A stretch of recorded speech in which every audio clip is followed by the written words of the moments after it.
Assalamu alaikum, sunana Mubarak Sarki MB Saraki memba a cikin ƙungiyar Mutunci Foundation da ke yan Kano, wanda reshen ta yake a ofis ɗin ta yake a Rijiyar Zaki opposite Tayi Bauchi.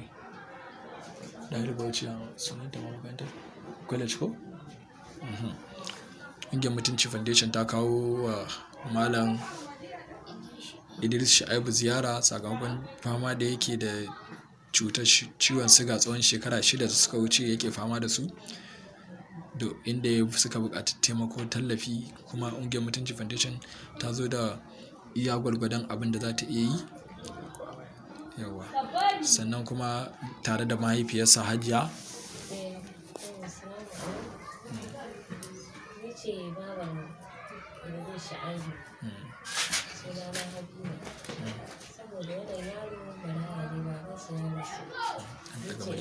Yawon ce ke tare da shi idan ciwon nan ya tara ina je asibiti, likitoci su suke taimakawa a kai, kuma zan saboda Allah da abin da na samu zan kula da shi, makarantarsa, abincinsa da zai ci, karatunsa ina yi a kai. Shi ne yanzu kuma nake nemi wannan ƙungiya da mata bayani a kai saboda taimakawa da za ta ɗan daɗa taimakawa da kai. To Hajiya, ta yaya kika san da zama wannan ƙungiya? Saboda kun je asibitin Murtala lokacin nan an kwantar da shi. Shi ne muna cikin Wace rana kenan? Ranar Alhamis. Yau ranar Alhamis kun je asibiti ko kai taimako.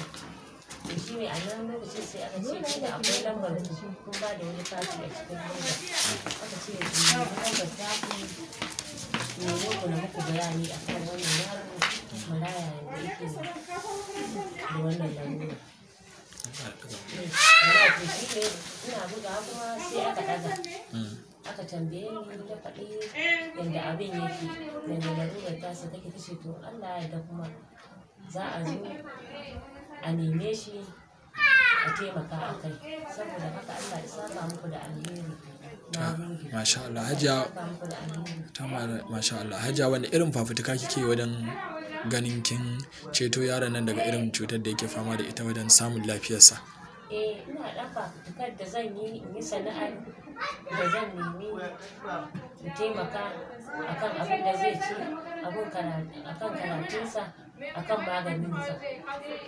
Ja, wace sana'a kike yi domin riƙe wannan yaron? Shin shi ne ɗanki shi kaɗai?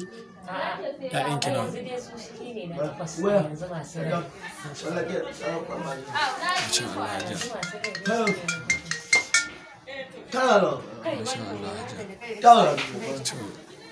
Hajiya, wanda kira zaki ga gwamnati ko kuma masu ƙarfi ko masu kuɗi da attajirai na wannan gari haka da kuma wannan unguwa taku, wanda kira zaki akan su ganin su rinka taimakawa masu cuta makamancin ta wannan gare ki makamancin wanda kira zaki ga shugabanni ko kuma attajirai ko masu kuɗi da sarakuna haka na eriyar ku da kuma bakin faɗin ƙasar nan da kuma garin Kano akan taimakawa marasa lafiya, musamman masu fama da irin wannan cuta mai tsananin hatsari da yaron ne yake fama da ita, wanda kira zaki da jan hankali ga kansu? Allah a taimaka a ke lura da masu irin wannan ciwo ne na kashe kuɗi, ciwo ne gaskiya na yau da gobe, dole sai da ɗan taimakawa a kai, tunda abu ne na yau da gobe. Balantana aka ce na allurar nan, idan ita allura yaron nan ya kai misalin ƙarfe 11 bai yi ta ba ma, lokacin sai ya galabaita. Wace irin allura ce allurar nan? Insulin ce mista. Shi ne kaɗai maganin da yake fama ake ta'ammali da shi ko kuma akwai wasu maganin duka? A'a, su ne da allurar da allura mista da insulin. Ita allurar da yaushe ake yin ta, bayan wata kullum ne ko kuma bayan satuttuka ko kwanuka ko watanni? A'a, kullum yake yin ta. Kullum zai yi karfe 9 na safe, zai yi karfe 9 na dare. To ita nawa ake sai da wannan allura? Ita allura ɗaya ana sai da ita 4,400, ɗaya ana sai da ita 4,000. Ina jin ana sai ta 4,400. Akwai kuma mai dare 4,000 a nan asibitin Dr. Salma. Tana zuwa ita tana ba ita nan asibitin Badawa.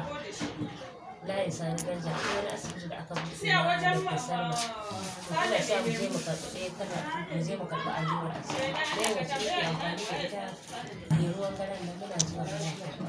To Hajiya, wani irin yanayi kike shiga lokacin da yaron nan cutarsa ta tashi? Ina jin hankali na yana tashi tunda duk lokacin da Kuma a tsawon shekara nawa za a mai ana man alluran nan? Ita ana ba da lokaci ne a kanta ko kuma har yaro in dai bai rabu da cutar ba ana taimai ne ana cigaba da masa? a yanzu dai ba su faɗi lokacin da zai daina ta ba gaskiya. Za a yi taimai kenan har sai lokacin da aka ce in Allah ya da rabon zai rabu da ciwon ko kuma har sai gaskiya tun da a lokacin da aka fara masa ya haɗa da lafiya da aka ɗan fara masa magani a nan asibitin ma sun gwada duk ba wanda yi masa sai da aka masa wannan allura insulin din. To Hajiya, a cikin 'ya'yanki manyan babu maza, duk 'ya'yanki maza ne ko mata? Maza da mata ne. Ok, ba su da wani abu da suke yi wanda suke taimaka miki haka? Saboda gaskiya ba su da ƙarfi. To masha Allah ai shi ne. To sai ki kira ga gwamnati da masu kuɗi da attajirai da sarakuna na ƙasar mu baki ɗaya, wanda kira zaki a kansu da jin hankali akan taimakon talaka musamman masu fama da irin wannan cututtuka, musamman cuta mai hatsari da wannan yaro yake fama da ita.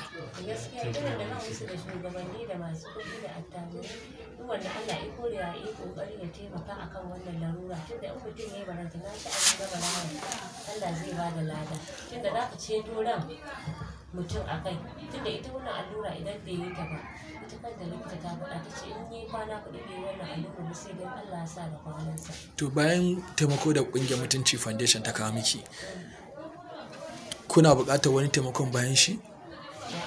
Duk abin da Allah ya sa da rabo aka ba mu shi kenan. To ba ku neman buƙatar taimako daga hannun attajirai da masu kuɗi da wannan da suke? Muna nema duk wanda ina zai taimaka saboda Allah yana nema Allah ya taimaka mu gaba ɗaya su taimaka mana taimako. To ga duk wanda zai taimaka muku a wacce ya sunan unguwar da zai same ku? Unguwar da zai same mu muna nan a Hamadiya. Barkiyar Nasarawa ba. Layi wanda siya wani layi kenan? Muna nan layin gidan Alhaji Ma'azu. Sunan gidanku fa? Yadda za a gane gidanku wanda suna za a kira shi? Za a gane sai a ce gidan mu da gaya Alhaji Tattaunawar. Shi ne mahaifin wannan yaron kenan? Shi ne mahaifin wannan yaron. To masha Allah. Yanzu abin da zan ce Allah ya saka muku da alheri wannan zuwa da kuka yi Allah ya ba ku lada. Allah ya sa a dace Ubangiji Allah sa sakamakon gidan aljanna ne wannan abu da kuka yi. Wannan marayan nan Allah ya saka muku da alheri. Allah ya taimaka. An gode Allah ya saka da alheri. Wanda kira zaki da kuma godiya ga wannan daga shugaban wannan tafiya ta mu ta kungiyar Mutunci Foundation wato Hajiya na Rima.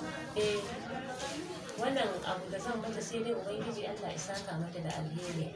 Wannan kungiya da ta shiga Ubangiji Allah ya sa sakamakon gidan aljanna ne. Allah ya buɗa, Allah ya gode Ubangiji Allah ya ɗaukaka. Okay. To wannan bayan Allah al'umma ba kun ga wannan baiwa Allah da take neman taimako da ita da yaronta da yake fama da ciwon shuga. So ga masu son su taimaka akwai account number da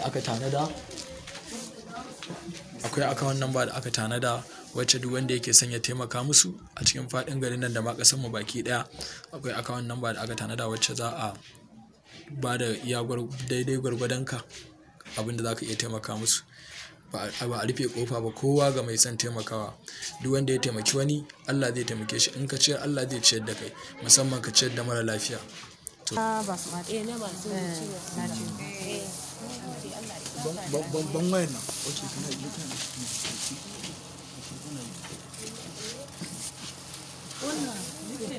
To kamar ɗaya da safe to ɗaya in zai kwanta to a tafasar da shi to sai dinga sha to shi kaɗai wannan ne ruwan kamar ya za a sha a'a ruwa dai ko da kofi ɗaya ne wanda zai iya shan to ya sha da sai a tafasar da shi to shi ba to wannan ga na kwalban da nake miki magana to shi kuma ya za a masa shi ma kwalba ne shi za a yi bayani yanzu sai ku fara aikin ka cokalin cin abinci to daya a cikin ruwa to wanda zai iya shanyewa to sai ya sha ɗaya da safe kuma ga shi abubuwan da muka kawo wa malam Abba. Wannan shinkafa ce, wannan dawa, wake, wannan ma acca ce, Momi ce kaɗai tafi ni kyau. Allah wallahi.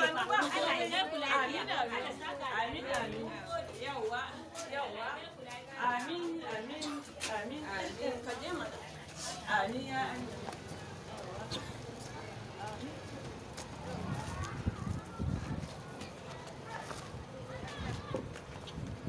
Ke ki rinka kallon mun gaba na fa kan na faɗi.